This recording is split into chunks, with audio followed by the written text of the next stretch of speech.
Well, the Prime Minister of Japan addressed the Congress yesterday. I didn't see this quote widely reported, but I think he's underlying something that our allies around the world are concerned. And they're concerned about a rising isolation within the United States. Are we going to stand with Israel? Are we going to stand with Ukraine?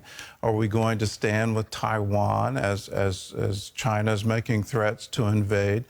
The rise of authoritarian governments is greatly concerning to the democracies of the world. Here's what he said.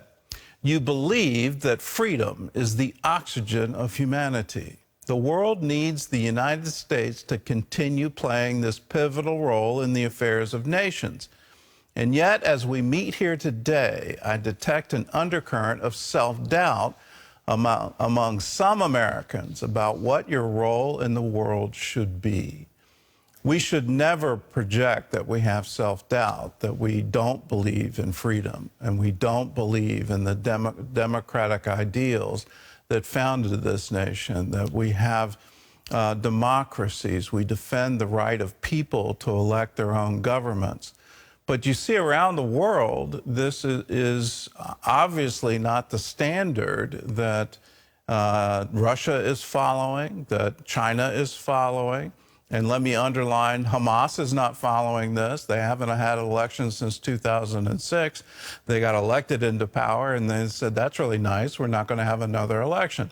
The same thing in the Palestinian Authority. They haven't had a free election there in a long time.